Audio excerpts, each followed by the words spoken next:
नमस्कार, नवतेज टीवी देख रहे हैं आप और मैं आपके साथ हूं चंदा यादव। लोकसभा चुनाव से पहले राजस्थान में कांग्रेस को तगड़ा झटका लगा है। राजस्थान कांग्रेस के वरिष्ठ नेता और विधायक महेंद्रजीत सिंह मालवीय ने कांग्रेस की सदस्यता से इस्तीफा दे दिया है। 4 बार के विधायक महेंद्रजीत सिंह मालवीय ने कांग्रेस से किनारा कर केंद्र और राज्य की सत्ता पर काबिज भारतीय जनता पार्टी का दामन थाम लिया है। बीजेपी के राष्ट्रीय महासचिव अरुण सिंह और प्रदेश अध्यक्ष सीपी जोशी की मौजूदगी में महेंद्रजीत सिंह मालवीय ने बीजेपी की सदस्यता ग्रहण कर ली। इस दौरान विधायक महेंद्रजीत ने कहा कि मोदी के नेतृत्व वाली सरकार की ओर से कराए जा रहे विकास कार्यों से प्रभावित होकर बीजेपी की सदस्यता ग्रहण की है। बता दें, महेंद्रजीत सिंह मालवीय 4 बार के विधायक हैं और अशोक गहलोत के नेतृत्व वाली पिछली सरकार में मंत्री भी रह चुके हैं। महेंद्रजीत सिंह मालवीय ने राजनीतिक सफर का आगाज अखिल भारतीय विद्यार्थी परिषद से छात्र राजनीति के जरिए किया था। वो गांव के सरपंच से सांसद और फिर विधायक बने। साल 1998 के आम चुनाव में महेंद्रजीत बीजेपी के टिकट पर लोकसभा के लिए निर्वाचित भी हुए थे। बाद में उन्होंने कांग्रेस का दामन थाम लिया था, लेकिन अब वो एक बार फिर बीजेपी में ज्वाइन हो चुके हैं, जिससे बीजेपी खेमा मजबूत हुआ है। वहीं केंद्रीय गृह मंत्री अमित शाह 20 फरवरी को राजस्थान दौरे पर भी आ रहे हैं। शाह के राजस्थान दौरे से पहले मालवीय के बीजेपी में शामिल होने को सत्ताधारी दल का रणनीतिक कदम माना जा रहा है। मुझे बहुत खुशी और बहुत प्रसन्नता है कि जो विद्यार्थी जीवन के अंदर भारतीय जनता पार्टी और विद्यार्थी जीवन में कॉलेज स्कूल से अपने राजनीतिक जीवन को शुरू किया और काफ़ी जगह सफलता मिली। मेरे जीवन का शेष समय उसकी नई पारी भारतीय जनता पार्टी से शुरू करूंगा और बहुत आगे तक जाएंगे हम सब मिलके। देखिए, कांग्रेस का बहुत बड़ा नुकसान हुआ। बहुत बड़े कद के नेता महेंद्रजीत मालवीय जो लोकसभा के सांसद भी रहे और 4 बार विधायक, 2 बार कांग्रेस के मंत्री रहे और अभी भी कांग्रेस के विधायक, वह कांग्रेस पार्टी छोड़ दिए क्योंकि कांग्रेस पार्टी में नकारात्मक और फ्रस्ट्रेशन की राजनीति कर रही है, देश के विकास को रोकने का काम कर रही है। कांग्रेस पार्टी के नीति और नियत में खोट है और एक तरफ देश के प्रधानमंत्री आदरणीय नरेंद्र मोदी जी देश को आगे ले जाने का काम कर रहे हैं, भारत का मान सम्मान गौरव स्थापित करने का काम कर रहे हैं, गरीब के लिए, किसान के लिए काम कर रहे हैं, उनके कल्याण के लिए, और दूसरी तरफ कांग्रेस पार्टी नकारात्मक राजनीति कर रही है। कांग्रेस के प्रति अविश्वास कि 60 वर्षों में सिर्फ नारे और वादे दिए और मोदी जी ने 10 वर्षों में जो किया है वो अकल्पनीय है। आदरणीय प्रधानमंत्री जी के नेतृत्व को और आदरणीय राष्ट्रीय अध्यक्ष जी के नेतृत्व में आज उनके नेतृत्व को विश्वास करते हुए कहा कि मोदी जी ने जो कहा है वो करके दिखाया है और जो नहीं कहा है वो भी करके दिखाया है। तो ऐसे में जनजातीय क्षेत्र में जो मोदी जी के नेतृत्व में काम हुआ है वो कल्पनीय है, देश में जो काम हुआ है वो कल्पनीय है। आज इसीलिए कांग्रेस से सिर्फ नारे और वादे दिए, लेकिन मोदी जी ने जो कहा वो करके दिखाया। आज इसीलिए कांग्रेस पार्टी छोड़कर आज प्रधानमंत्री नरेंद्र मोदी जी की विश्वास, उनके प्रति विश्वास प्रकट करते हुए, उनके नेतृत्व में विश्वास प्रकट करते हुए आज भारतीय जनता पार्टी की सदस्यता ग्रहण की है। आज कांग्रेस के दिग्गज नेता महेंद्रजीत सिंह मालवीय भारतीय जनता पार्टी में आए हैं। पुराना उनका सुकात रहा है। विद्यार्थी जीवन में कांग्रेस भारतीय जनता पार्टी के विद्यार्थी परिषद में रहे हैं। अब आगे आगे देखो होता है क्या। राजस्थान में कांग्रेस की हालत वैसी होगी, इस दिल के टुकड़े हजार हुए, कोई यहाँ गिरा कोई वहाँ गिरा। कांग्रेस के अंदर आज एक बड़ा चेहरा, कांग्रेस के पेड़ की बड़ी टहनी टूटी है। आप देखेंगे पतझड़ का मौसम आ रहा है। कांग्रेस से इतने लोग निकल कर आएंगे क्योंकि पूरे देश के अंदर कांग्रेस से मोह भंग हो चुका है।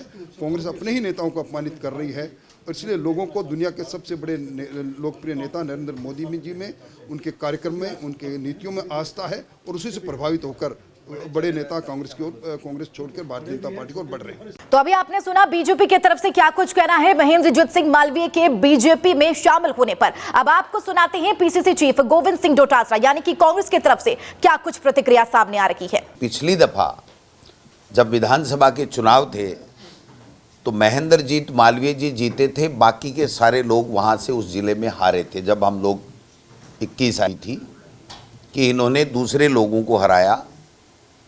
अब की बार भी इन्होंने स्वयं के अलावा सबको हराने के लिए काम किया वहाँ अपने ज़िले में और अपने संसदीय क्षेत्र में। नीनामा जी, रमीला खड़िया जी, हमारे गोगरा जी और अर्जुन बामनिया जी वो चुनाव जीत करके आ गए और चुनाव जीतने के बाद में इनका धरातल बिल्कुल खिसक गया और पिछली दफ़ा भी इनको 2.5 साल तक पार्टी ने इसलिए नहीं बनाया था कि पिछली दफ़ा भी ये शिकायत थी कि इन्होंने बाकी के साथियों को हराने के लिए काम किया है, तो इनका आचरण काफ़ी वर्षों से संदिग्ध रहा। जो लोग बार बार एमपी बने, जो 5 बार 4 बार एमएलए बने, विभिन्न विभागों के बार बार मंत्री बने और अपनी धर्मपत्नी को जिला प्रमुख बनाए, अपने बेटे को कांग्रेस का नेता बनाए, अपनी मर्जी से प्रधान बनाए, और वो व्यक्ति वहाँ बार बार कांग्रेस को नुकसान करने का काम कर रहे थे। इसी खबर पर ज्यादा चर्चा के लिए हमारे वरिष्ठ संवाददाता उमंग माथुर हमारे साथ जुड़ गई है। उमंग, महेंद्रजीत सिंह मालवीय 40 साल पुराना नाता रहा है उनका कांग्रेस से और आखिरकार उन्होंने आज बीजेपी का दामन थाम लिया। लेकिन सबसे पहले सवाल ये है कि कल अमित शाह आने वाले हैं, यानी कि कल उनका दौरा है, तो क्या इससे सत्ताधारी दल के बड़े राजनीतिक कदम माने जाएं? बिल्कुल चंदा, आपने बिल्कुल सही कहा। सत्ताधारी दल यानी कि भाजपा जो कि लोकसभा चुनाव से पहले ही अपने ऑपरेशन लोटस को अंजाम दे चुकी है, उसकी शुरुआत कर चुकी है और राजस्थान में महेंद्रजीत सिंह मालवीय का बीजेपी में शामिल होना इस ऑपरेशन लोटस का एक पहला और सफल कदम माना जा सकता है। आपको बता दें कि महेंद्रजीत सिंह मालवीय भले ही एक लंबे समय से कांग्रेस में रहे हों, लेकिन उनकी शुरुआत कहीं ना कहीं बीजेपी से हुई थी। हम आपको बता दें साल 1977 में उन्होंने विश्व हिंदू परिषद ज्वाइन करी थी और बीजेपी में रहकर भी उन्होंने कई काम करे हैं, लेकिन उसके बाद फिर उन्होंने कांग्रेस की सदस्यता ली और उसके बाद करीब 40 साल तक कांग्रेस में उन्होंने सेवाएं दी। न सिर्फ मालवीय बल्कि उनकी पत्नी भी कांग्रेस में रहकर पद पर आसीन रह चुकी हैं। लेकिन वो कहते हैं ना कि जब किसी को डर लगे अपनी पोजीशन खोने का, या फिर अपने, हम कह सकते हैं कि इतने सालों तक जो आदमी सत्ता के इर्द गिर्द रहा हो, अब उसे अगर मौका नहीं मिल रहा है या पार्टी उसको मौका नहीं दे रही है, तो वो एक सेफर साइड ढूंढने की कोशिश जरूर करता है। और महेंद्रजीत सिंह मालवीय के लिए बीजेपी में जाना एक तरीके से हम कह सकते हैं घर वापसी है। और सेफर साइड इसलिए क्योंकि लोकसभा चुनाव में बीजेपी कहीं ना कहीं एक बार फिर से 25 सीटों की हैट्रिक लगाने की सोच रही है और बांसवाड़ा से महेंद्रजीत सिंह मालवीय आते हैं, आदिवासी चेहरा है और आदिवासी, हम कह सकते हैं कि आदिवासी क्षेत्र में उनकी पकड़ बहुत मजबूत है, इसीलिए एक बहुत, हम कह सकते हैं, सधा हुआ कदम उनका माना जा सकता है इसे। और कहीं ना कहीं डूंगरपुर या बांसवाड़ा के आसपास से महेंद्रजीत सिंह मालवीय को लोकसभा की टिकट दी जा सकती है। और आज के इस कदम को देखते हुए, महेंद्रजीत सिंह मालवीय का जो हम कह सकते हैं कद को देखते हुए, आदिवासी क्षेत्र में जो कि बीजेपी ढूंढ रही थी एक मजबूत चेहरा, वो उन्हें मिल चुका है और आदिवासी क्षेत्र से बीजेपी कहीं ना कहीं निश्चिंत हो चुकी है। अमित शाह के दौरे की आपने बात करी, तो जाहिर सी बात है एक बहुत बड़ा रणनीतिक कदम भाजपा का हम मान सकते हैं, क्योंकि अमित शाह जब आएंगे तो जाहिर सी बात है मालवीय भी उनके साथ में होंगे और चुनावी गठजोड़ जो होता है वो भी देखा जाएगा। और आदिवासी क्षेत्र में किस प्रकार से बीजेपी को अब आगे बढ़ना है, वो कहीं ना कहीं मालवीय के नेतृत्व में ही बीजेपी आगे बढ़ेगी। चंदा, बिल्कुल उमंग जी, ये कह सकते हैं कि राजस्थान में मिशन 25 जो बीजेपी की तरफ से भी कहा जा रहा है, भारतीय जनता पार्टी को एक मजबूती मिलेगी महेंद्रजीत सिंह मालवीय के आने में। हालांकि अगर बात कर ले, जब आज वो सदस्यता ग्रहण कर रहे थे, सीपी जोशी उनके साथ मौजूद थे और उन्होंने उन बातों में ये जिक्र किया कि कांग्रेस पार्टी में जब राम मंदिर के रामलला की प्राण प्रतिष्ठा होनी थी और जिस तरीके से न्योता को ठुकरा दिया, उससे उन्हें काफी ज्यादा दुख हुआ है, वे काफी ज्यादा आहत हुए हैं। चंदा, अब जाहिर सी बात है, कहने को तो अब कुछ भी कह लीजिए, भले राम का नाम यहाँ पर लेना अब उचित है कि उचित नहीं है, ये तो खैर आने वाले वक्त में पता पड़ेगा। लेकिन कहीं ना कहीं ये एक छोटा सा, हम कह सकते हैं, कारण हो सकता है। लेकिन इस कारण के पीछे की बड़ी वजह अगर हम जानने की कोशिश करेंगे तो कहीं ना कहीं राजनीतिक अस्तित्व खो जाने के डर से इस कदम को अगर मालवीय ने उठाया है, तो इस बात पर हम ज़्यादा जोर देना चाहेंगे। क्योंकि जाहिर सी बात है, जो आदमी इतने लंबे समय तक राजनीति में सक्रिय रहा है, विधायक बन चुका है, सांसद बन चुका है, एकदम से उसे अपनी सीट, अपनी जगह खोने का जब डर दिखा, तो उसने एक बहुत सोचा समझा कदम उठाया और उस कदम में उसे भी सफलता मिली। तो इसे हम ये तो नहीं कह सकते कि राम के नाम का सहारा लेकर कि राम मंदिर जाने से मना कर दिया, इस वजह से आहत होकर उन्होंने बीजेपी ज्वाइन कर ली। ऐसे ना जाने कांग्रेस में कितने लोग होंगे, हम, क्योंकि हिंदू तो लगभग हर पार्टी में है और भगवान राम हिंदू आस्था का एक प्रतीक है। पूरी की पूरी कांग्रेस तो खाली हुई नहीं। इसे हम सिर्फ एक छोटी सी वजह मान सकते हैं, लेकिन बड़ा जो इसके पीछे का कारण है वो यही है, राजनीतिक सत्ता, राजनीतिक वजूद बरकरार रखने के लिए एक सोचा समझा कदम माना जा सकता है। उमंग जी, अगर देखा जाए तो चूंकि ये नाराजगी बताई जा रही थी कि महेंद्रजीत सिंह मालवीय नेता प्रतिपक्ष नहीं बनाए गए और ये भी एक मुख्य वजह है पार्टी को छोड़ने का, क्या उन्हें लोकसभा चुनाव के लिए आश्वस्त किया गया भारतीय जनता पार्टी की तरफ से? क्या यही एक खास वजह रही भारतीय जनता पार्टी का दामन थामने को लेकर? बिल्कुल चंदा, यही एक सबसे बड़ी वजह रही है, क्योंकि अभी हाल ही में जो विधानसभा चुनाव निकले हैं, कहीं ना कहीं उन्हें भी उम्मीद थी कि उनको टिकट मिलेगा, लेकिन उन्हें दरकिनार करने की कोशिश की गई, ऐसा उनका कहना है। असली क्या कुछ बात है वो उस पर अभी बात नहीं की जा सकती, लेकिन सही वजह यही है कि विधानसभा चुनावों में उन्हें प्रतिनिधित्व नहीं मिला। जैसा कि आपने बोला, नेता प्रतिपक्ष उनके बनाए जाने की बात थी, लेकिन उनको वो भी नहीं मिला, तो जाहिर सी बात है उन्होंने बीजेपी में आने का फैसला किया। और सबसे बड़ी वजह इसके पीछे यही है कि भाजपा ने भी उन्हें तुरंत, हम कह सकते हैं, उन्हें अपनाया, क्योंकि जैसा कि हमने शुरुआत में भी कहा कि 25 की 25 सीटों पर वापस भाजपा काबिज होना चाहती है। और क्योंकि भाजपा सोशल इंजीनियरिंग में, हम कह सकते हैं पिछले कई सालों के अगर हम उदाहरण देखें तो सोशल इंजीनियरिंग में भाजपा को महारत हासिल है। ब्राह्मण चेहरा भाजपा में प्रदेश अध्यक्ष है, ब्राह्मण चेहरों को मुख्यमंत्री बनाया गया, राजपूत को उप मुख्यमंत्री बनाया गया, और SC ST OBC से आने वाले प्रेमचंद जी को भी उप मुख्यमंत्री बनाया गया। तो तमाम लगभग हर एक जाति को यहाँ पर साधने का काम बीजेपी के द्वारा हो रहा है। जाटों का प्रतिनिधित्व भाजपा विधानसभा चुनावों में ले चुकी है। अब आदिवासी क्षेत्र में बीजेपी को जाना बहुत ज़्यादा ज़रूरी भी हो गया था, और ऐसे में महेंद्रजीत सिंह मालवीय एक बहुत बड़ा चेहरा है। जाहिर सी बात है दोनों के ही हाथों में, हम मान सकते हैं कि दोनों के हाथों में लड्डू है। खोने का डर या हारने का डर अब दोनों को नहीं है, चिंता कांग्रेसी खेमे में जरूर बढ़ गई है। ठीक है उमंग जी, आखिरी सवाल आपसे करना चाहूंगी, चूंकि अगर बात करें महेंद्रजीत सिंह मालवीय के इस्तीफे के पहले, तो कयास लगाए जा रहे थे कि महेंद्रजीत सिंह मालवीय के साथ साथ और भी ऐसे कई बड़े दिग्गज नेता हैं जो बीजेपी का दामन थाम सकते हैं। क्या ऐसी उम्मीद की जा सकती है कल जब गृह मंत्री अमित शाह दौरे पर रहेंगे, तो कल क्या ऐसी स्थिति देखने को मिल सकती है?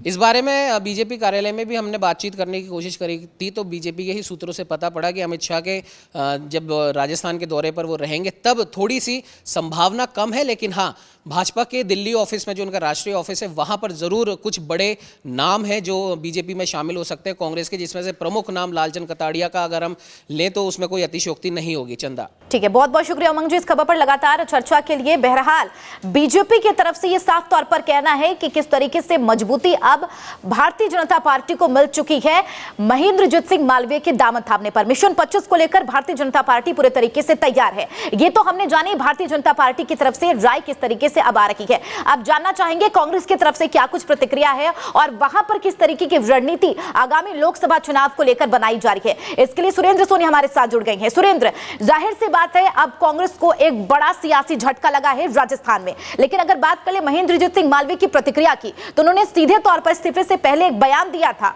कि जब प्रधानमंत्री मनमोहन सिंह थे तब बकायदा उनके क्षेत्र में काम किया गया था, लेकिन फिलहाल की स्थिति कांग्रेस की डामाडोल है।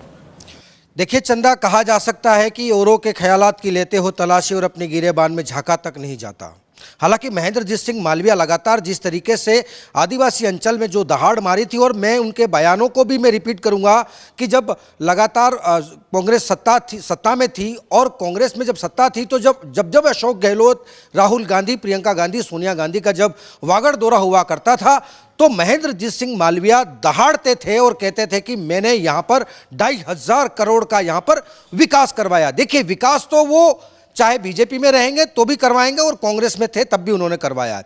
विकास की गंगा उन्होंने हमेशा बहाई है। हालांकि अब उन्होंने जो है वो सबसे बड़ी मांग की है, क्योंकि लगातार जब यूपीए की सरकार थी तब भी उन्होंने यही कहा था कि मानगढ़ धाम को जो है वो राष्ट्रीय स्मारक का दर्जा उन्हें मिलना चाहिए। और जब प्रधानमंत्री का जब दौरा हुआ था मानगढ़ धाम, तब भी उन्होंने यही मांग की थी। तब उस दौरान उनसे उनकी मुलाकात भी हुई थी, लेकिन जब प्रधानमंत्री ने मानगढ़ धाम को शहीद राष्ट्रीय स्मारक का जब दर्जा नहीं दिया, तो उस वक्त भी महेंद्रजीत सिंह मालवीय ने प्रधानमंत्री नरेंद्र मोदी को आड़े हाथ लिया था। और उस वक्त भी अशोक गहलोत और महेंद्रजीत सिंह मालवीय दोनों एक साथ, दोनों एक मंच पर आकर के जो है वो प्रधानमंत्री को जो है वो आड़े हाथ लिया था। देखिए, दल बदलना नहीं बदलना ये एक विषय नहीं है, लेकिन सबसे बड़ा विषय यह है कि अब जो है वो राहुल गांधी की भारत जोड़ो न्याय यात्रा 25 फरवरी को जो है वो पहुंच रही है धौलपुर में। देखिए, अब कांग्रेस का पूरी तरीके से जो डायरेक्शन चेंज हुआ है वो वहां का डायरेक्शन चेंज हुआ है। वहीं डोटासरा, अशोक गहलोत, सचिन पायलट और टीकाराम जूली, ये तमाम बड़े नेता जो हैं वो 22 तारीख को वहां पहुंचेंगे। और निश्चित तौर पर उन्होंने कहा है कि जब ऐसे नेता जब कांग्रेस छोड़ के जाएंगे तो कांग्रेस को इससे कोई फर्क नहीं पड़ना है, क्योंकि अब कांग्रेस में नए युवाओं की बहार आ रही है। सुरेंद्र जी, महेंद्रजीत सिंह मालवीय ने जब बीजेपी का दामन थामा तो उन्होंने एक मुख्य वजह बताई कि आखिरकार बांगड़ क्षेत्र में विकास को लेकर उन्होंने एक वजह मुख्य तौर पर बताई कि वहां पर विकास करने का मौका नहीं मिल रहा था। क्या ये एक खास वजह मानी जाए या फिर कांग्रेस की तरफ से और भी क्या कोई प्रतिक्रिया सामने आ रही है?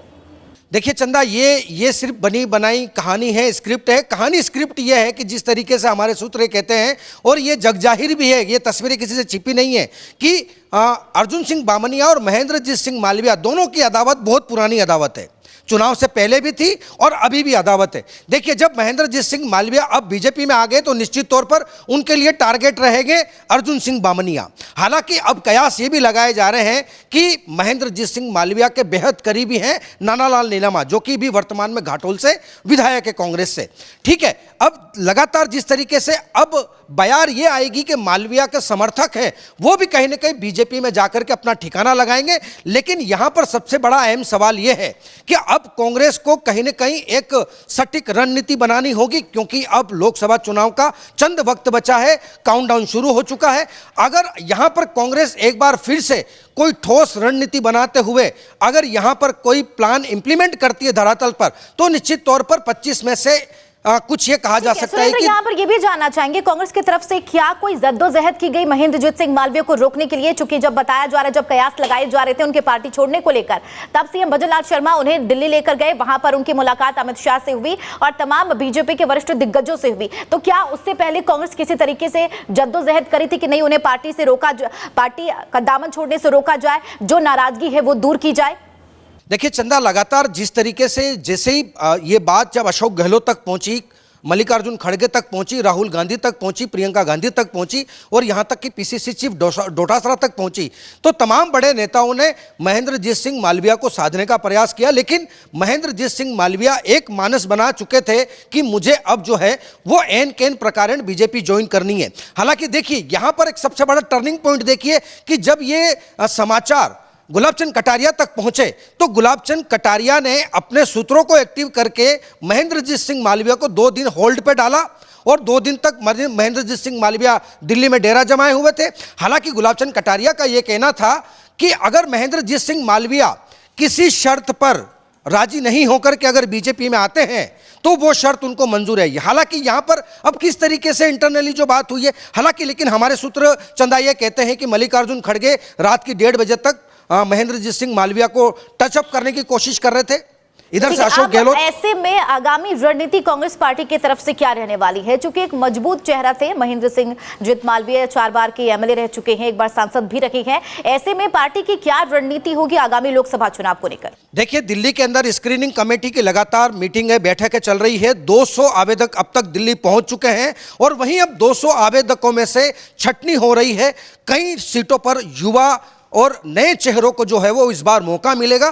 तो अब जो जिताऊ हैं या जिनको भरोसा था कांग्रेस पर कि ये सीट निकाल सकते हैं, वो तमाम नेता तो अब जो है वो कमल का दामन थाम चुके हैं। लेकिन अब देखिए कि डोटासरा के साथ साथ में रफीक खान ने भी एक बयान दिया था कि कांग्रेस पार्टी नेताओं को पैदा करने की फैक्ट्री है। हालांकि अब जब नए चेहरे आएंगे और जब नए चेहरे आएंगे, युवा चेहरे आएंगे, तो निश्चित तौर पर वो भी कम समय में एक अच्छे पायदान पर पहुंचने का प्रयास करेंगे। लेकिन यहां पर सबसे खास सवाल चंदा ये है कि जिस तरीके से कांग्रेस यहां पर कुछ चंद हाथों में सिमट गई थी, लेकिन अब वापस से कांग्रेस को वापस से उस इंदिरा गांधी के दौर में आना पड़ेगा, क्योंकि अब धीरे धीरे कांग्रेस का विजन लगभग जो है वो खत्म होने लगा। अगर बात करें सुरेंद्र, चूंकि आप धरातल पर जाते रही हैं, कांग्रेस की प्रतिक्रिया लेते रही हैं, क्या एक मुख्य वजह मानी जा सकती है ऐसे तमाम दिग्गजों का पार्टी का छोड़कर जाना?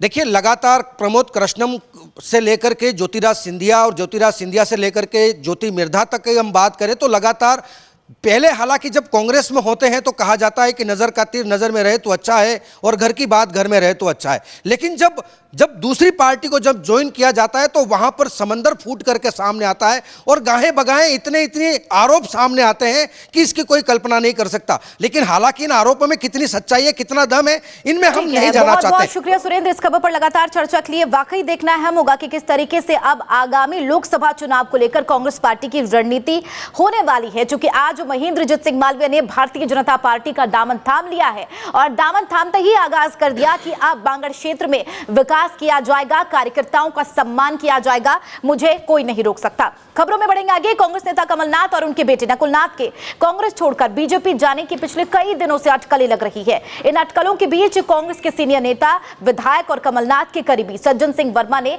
बड़ा दावा किया है। उन्होंने कहा है कि कमलनाथ और उनके बेटे नकुलनाथ दोनों ही बीजेपी में नहीं जा रही हैं। बताया जा रहा है कि आज सज्जन सिंह वर्मा की कमलनाथ के साथ 2 घंटे तक मीटिंग हुई। सज्जन सिंह वर्मा का दावा है कि कमलनाथ ने कांग्रेस अध्यक्ष मल्लिकार्जुन खड़गे से फोन पर बातचीत भी की है। मीटिंग के बाद सज्जन सिंह वर्मा ने पत्रकारों से बातचीत की और बताया कमलनाथ कहीं नहीं जा रही, उनके बेटे नकुलनाथ भी कांग्रेस में ही रहेंगे। नकुलनाथ 2024 का लोकसभा चुनाव भी लड़ेंगे। कांग्रेस में सब कुछ ठीक चल रहा है। आज मेरा मन मध्य प्रदेश के आदिवासी भाई बहनों के अपमान की घटनाओं से बहुत दुखी है। सीधी जिले में एक आदिवासी युवक के ऊपर के कार्यकर्ता यहाँ उपस्थित दूर दराज से आए, ग्वालियर से और अन्य जिले से आए। शाम को मध्य प्रदेश सहित 5 राज्यों के विधानसभा चुनाव के एग्जिट पोल प्रसारित किया गया। राज्य सरकार ने आदेश जारी कर 11 कलेक्टरों का तबादला किया है। श्रुति भारद्वाज को डिग कलेक्टर बनाया गया। डिग जिला कलेक्टर श्रुति भारद्वाज ने पदभार ग्रहण किया। पदभार ग्रहण करने के बाद लक्ष्मण मंदिर के दर्शन किए। जिला कलेक्टर ने अन्नपूर्णा रसोई और डिग रेफरल अस्पताल का आकस्मिक निरीक्षण किया है। अस्पताल में गंदगी देखकर कलेक्टर श्रुति भारद्वाज नाराज भी दिखी। उधर सीएमएचओ को 7 दिन में अस्पताल की व्यवस्था सुधारने के निर्देश जारी किए। यहाँ पे बहुत सारी सुधारात्मक कार्रवाई करनी थी। बिल्डिंग मेंटेनेंस का इशू है, इसको जिला लेवल अस्पताल घोषित कराने का भी इशू और बहुत सारी ऐसी चीजें देखी गई निरीक्षण में जिसको हमें इम्प्रूव करना है। मेरी अधिकारियों से बात हो रही है। आज हम 4 बजे मीटिंग करेंगे, विशेष इस पे फोकस करके क्या सुधार हो सकते हैं उसके बारे में। छोटी काशी जयपुर के दौरे पर श्री राम जन्मभूमि तीर्थ क्षेत्र न्यास अयोध्या के कोषाध्यक्ष गोविंद गिरी महाराज ने आज सांगानेर स्थित गौशाला का दौरा किया। जानकारी के मुताबिक बता दें, भारतीय गौशाला सहयोग परिषद के अंतर्राष्ट्रीय अध्यक्ष डॉक्टर अतुल गुप्ता ने गोविंद देव गिरी जी का माला और दुपट्टा पहनाकर स्वागत अभिनंदन किया। गोमती माता की पूजा संपन्न कराई है। तत्पश्चात महाराज श्री ने प्रवचन पूर्व अपने आराध्य श्री राम दरबार का अर्चन करते हुए उन्होंने कहा कि पिंजरापोल गौशाला संपूर्ण भारत में कृषि के क्षेत्र में अलौकिक कार्य कर रहा है। डॉक्टर अतुल गुप्ता द्वारा 5000 वर्ष पूर्व लिखे गए वेद महर्षि चरक द्वारा चरक संहिता का ओरिजिनल प्रति महाराज श्री को भेंट स्वरूप प्रदान की गई है, जिससे उनको अत्यंत प्रसन्नता की अनुभूति हुई है। इस कार्यक्रम में पिंजरापोल गौशाला समिति के सभी कार्यकर्ता, मोनिका गुप्ता, राजू भाई, मांगोजीवाला और अन्य महत्वपूर्ण लोग उपस्थित रहे। गौ माता हमारा चलता फिरता मंदिर होता है। हम भगवान श्री कृष्ण की उपासना करते हैं। भगवान श्री कृष्ण जिनकी सेवा करते थे वो ये गौ माता है। इसलिए हम ऐसा ही कहेंगे कि इस गौ माता की सेवा सभी के लिए अत्यंत उपादेय है, हमारे द्वारा भी होनी चाहिए। और आज यहाँ पर एक विशेष बात, इस गौशाला के अंतर्गत ही एक वेद विद्यालय स्थापन करने की बात चली है और इसलिए हमारे गुरुदेव कहा करते थे, वेद बिना मति नहीं और गाय बिना गति नहीं। ये दोनों बातें यहाँ पर साकार होगी। ये गोविंद देव भगवान की कृपा है, ऐसी मेरी मान्यता है। धन्यवाद। इलेक्ट्रल बॉन्ड घोटाला पर अपने बैंक खातों को भरने वाले केंद्र की बीजेपी सरकार के खिलाफ कांग्रेस ने विरोध जताया। इस दौरान जिलाध्यक्ष रामजी लाल ओड के नेतृत्व में जिले भर के कांग्रेस कार्यकर्ता भारी संख्या में शहीद स्मारक कलेक्ट्रेट चौराहे दौसा पर इकट्ठा हुए और जमकर नारेबाजी की। इस दौरान सभी ने आयकर विभाग के सामने खान बांकड़ी रोड पर दौसा के सामने बैठकर धरना प्रदर्शन कर अपना विरोध प्रकट किया। कांग्रेस पार्टी के खाते सीज करने के विरोध में देश भर में कांग्रेस पार्टी के नेता और कार्यकर्ताओं ने विरोध प्रदर्शन किया है। अलवर शहर में मोती डुंगरी पर पार्टी के नेताओं ने विरोध जताया, जिसमें नेता प्रतिपक्ष टीकाराम जूली, पूर्व केंद्रीय मंत्री जितेंद्र सिंह सहित पार्टी विधायक वहां पर उपस्थित रहे। इस दौरान नेता प्रतिपक्ष टीकाराम जूली ने कहा कि देश में अघोषित आपातकाल लगा हुआ है। मोदी सरकार विपक्ष की पार्टियों पर किसी न किसी रूप में हमले करने में लगी हुई है। आगे कहा, ऐसा कभी नहीं हुआ कि चुनाव में कांग्रेस पार्टी के खाते सीज कर दिए गए हैं। यह सब कांग्रेस के चुनाव में व्यवधान डालने के मकसद से ही किया गया है। देखिए, हम ये कहना चाहेंगे कि आज देश के अंदर अघोषित आपातकाल इन लोगों ने लगा रखा है और बीजेपी लगातार जो है जिस प्रकार से विपक्षी दलों पर, वो चाहे कांग्रेस हो, चाहे लालू जी हो, चाहे हेमंत सोरेन हो, चाहे केजरीवाल जी हो, पूरे देश के अंदर सभी जगह पे जो विपक्षी पार्टियां हैं, विपक्ष के लोग हैं, नेता हैं, उन पे ईडी, इनकम टैक्स, सीबीआई के छापे डलवाकर उनको कमजोर करने का काम कर रही है। लोगों को डरा रही है, धमका रही है, नेताओं को डरा रही है, धमका रही है। और यही नहीं, कांग्रेस जो कि सबसे बड़ी इस देश की पार्टी है, जिसने इस देश की आज़ादी लड़ी है, 75 साल शासन जिस पार्टी ने किया है, आज उसके अकाउंट आप सीज कर रहे हो। चुनाव से 15 दिन पहले आपका जो इसके पीछे मंशा क्या है वो पूरा देश जान चुका है। खबर प्रतापगढ़ से है, जहां के नए जिला पुलिस अधीक्षक कुंदन कवरिया ने जिला पुलिस अधीक्षक कार्यालय पहुंचकर पदभार ग्रहण किया। इस दौरान उनके स्वागत में अतिरिक्त पुलिस अधीक्षक भागचंद मीणा, उप पुलिस अधीक्षक सोराज मदवीरा और पुलिस अधीक्षक कार्यालय का स्टाफ मौजूद रहा। पुलिस के जवानों की ओर से कुंदन कवरिया को गार्ड ऑफ ऑनर दिया गया। इस दौरान जिला पुलिस अधीक्षक कुंदन कवरिया ने जिला पुलिस अधीक्षक कार्यालय का निरीक्षण किया। जयपुर रेंज के आईजी अलवर पहुंचे और अलवर में पुलिस अधिकारियों की बैठक ली है। इस दौरान बैठक में पुलिस अधीक्षक और अतिरिक्त पुलिस अधीक्षक शामिल थे। पत्रकारों से बातचीत करते हुए बताया कि सरकार की जो प्राथमिकताएं हैं उनके लिए ऑपरेशन चलाई जा रही हैं। पुलिस मुख्यालय की प्राथमिकताओं के आधार पर आगे का जायजा भी लिया जा रहा है। अपराधियों के खिलाफ लगातार कार्रवाई की जा रही है। मीटिंग का मुख्य उद्देश्य ये है, आज मैं वृत्त अधिकारी स्तर और उससे ऊपर के अधिकारियों की मीटिंग कंडक्ट कर रहा हूँ। इसमें काफ़ी सारी जो इस समय की प्राथमिकताएं हैं, जिसमें कुछ ऑपरेशंस हैं जो चलाए जा रहे हैं, जिसमें पुलिस हेडक्वार्टर्स ने भी विभिन्न प्राथमिकताएं तय की हुई हैं। एक तो उनका जायज़ा लेना कि उसमें हम अभी कहां पर हैं, क्या परफॉर्मेंस चल रही है और उसमें कैसे आगे फर्दर पैनापन लाया जाए। राजस्थान के अजमेर जिले में स्थित सेंट्रल जेल में 2 कैदियों ने ड्यूटी कर रहे हेड कांस्टेबल पर धारदार हथियार से अचानक से हमला कर दिया। हालांकि इस सूचना पर जेल में हड़कंप मच गया। बता दें, घायल हेड कांस्टेबल को तुरंत अजमेर के जलन अस्पताल पहुंचाया गया है, जहां उसका इलाज जारी है। ये प्रथम दृष्टया जो पता लगा है, वो राजेश हेड कांस्टेबल ड्यूटी पे थे और जो बताया गया है, अब तक पूरी बात सामने नहीं आई है, क्योंकि जो है हेड कांस्टेबल भी अभी स्थिति उनकी ठीक नहीं है। जब वो ठीक होंगे उससे उनसे पूछा जाएगा और जांच हम करेंगे। श्रवण सोनी और फरजंद उर्फ गांजा, इन 2 बंदियों ने मिलकर और इस पे हेड कांस्टेबल जो है ऑन ड्यूटी हेड कांस्टेबल थे वहीं पे। उधर राजस्थान के अजमेर वैशाली नगर से क्षेत्रपाल हॉस्पिटल के पास दिव्यांग बच्चों के थेरेपी स्कूल में अज्ञात कारणों के चलते भीषण आग लग गई। सूचना पर अग्निशमन दमकल की 2 गाड़ियां मौके पर पहुंची और कड़ी मशक्कत के बाद आग पर काबू पाया गया। आग लगते ही स्कूल के स्टाफ में हड़कंप मच गया। सूचना पर अग्निशमन दल के 2 गाड़ियां मौके पर पहुंची और कड़ी मशक्कत के बाद बताया चले आग पर काबू पाया गया, लेकिन इस दौरान गनीमत रही कि किसी भी प्रकार की कोई जनहानि नहीं हुई। अभी हमारे फायर कंट्रोल रूम पे एक सूचना आई थी कि पंचशील ये अपने क्षेत्रपाल हॉस्पिटल के पास दिव्यांग बच्चों का कोई थेरेपी सेंटर है, उसमें आग है। तो हमने 2 गाड़ियाँ मौके पर रवाना करी और मैं खुद यहाँ मौके पर हूँ। आग अब हमने पूरी तरह से कंट्रोल कर ली है, सिर्फ धुआं बचा है। एक गाड़ी हमने 3, हमारी टोटल 3 गाड़ी आई है, हमारा पूरा स्टाफ आ गया और कोई किसी प्रकार की जनहानि नहीं है। यहाँ पे नीचे मशीन किसी एसी में शॉर्ट सर्किट की वजह से आग लगी थी, जिससे धुआं और दूसरे सामान जल गए थे। हमने पूरी तरह से आग को कंट्रोल कर लिया। मैम, क्या यहाँ पे चलता है और किस तरह से आग लगी, क्या जानकारी मिली? यहाँ पे सर हम लोग बच्चों को स्पीच थेरेपी वगैरह देते हैं और नीचे हम लोग ओपीडी में ही थे जब हमारे पास में एक सेशन था। थैंकफुली आज जो स्पीच के सर थे वो नहीं आए थे, उनकी तबीयत ख़राब थी और लाइट चली गई थी ओपीडी के टाइम पे। और जब लाइट आई है तब एकदम से हम लोगों को आग की आवाज़ किसी ने चिल्लाया हमारे पीछे से, तो हम लोग वहाँ से नीचे निकल के भागे थे। खबरों में फिलहाल मेरे साथ इतना ही। बने रहिए नवतेज टीवी के साथ। नमस्कार।